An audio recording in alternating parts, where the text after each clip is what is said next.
So then what led you to specifically to dermatology? Well, I'm a workaholic. I knew that, I really enjoyed all aspects of medicine. I mean, I actually did a month of OB, actually liked it. I delivered probably about 30 kids during that month period of time. And so I was looking at intensive care, critical care medicine, infectious disease. I loved all that stuff. Pathology, actually, I considered also at some point. But medicine was shifting from an inpatient model to an outpatient model. There was this big push in the 90s and the 80s and the 90s to go to outpatient care.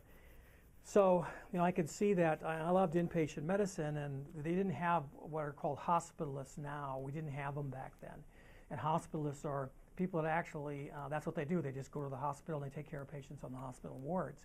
We didn't have that back then. So I saw that everything was going towards an outpatient model, and that if I was going to be pretty much forced to do outpatient medicine, that I wanted to do something fun and something that I really enjoyed. And the thing that's really great about dermatology is that it transcends almost every subspecialty. Pediatrics, geriatrics, surgery, infectious disease is there. Everything is there. About the only thing that I wouldn't be able to continue to do is look at EKGs and CT scans and MRI scans. And I figured, well, that's the trade-off. Okay, and so you opened your dermatology practice where, when, and where? So I did my chief resident year, and then I stayed on at Tripler for one more year. So I did 5 years at Tripler, from being an intern to being actually on staff there as an internal medicine doctor. And then I applied for the dermatology training program at Walter Reed. I applied for one program because I knew Walter Reed's program was so good.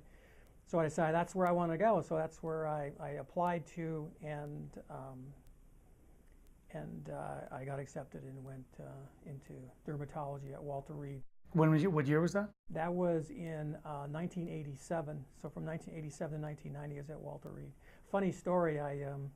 The Department of Dermatology is under the umbrella of internal medicine. So when they get the new residents in and the new fellows in at Walter Reed, they all get together in this big, huge auditorium, and each of the chairmen of the various subspecialties get up there and they introduce their new people.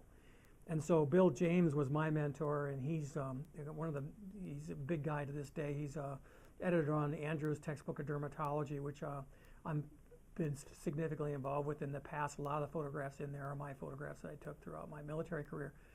So anyway, so Bill James introduced me and went through the fact that I was board certified in internal medicine and I was a chief resident. And when he said I was chief resident for internal medicine, there was just this big, huge ooh that went through the crowd, because chief residents of internal medicine don't go into dermatology. They go into cardiology, infectious disease, those kinds of things. So it was kind of funny that I got this big, huge gasp out of the crowd. So you're overqualified? Is that what you're saying? Overqualified, right. All right. So then you opened your own dermatology practice in... I was in the military yet. So after I trained at Walter Reed for those 3 years, in 1990 I went back to Tripler, and I was chief of staff of the dermatology service at Tripler for the 5 years that I was there. And I also rotated on medicine. I was one of the medicine staff, so I actually rotated on the wards with the internal medicine residents, and I did morning report with the internal medicine residents, and so I was doing internal medicine and dermatology throughout those 5 years.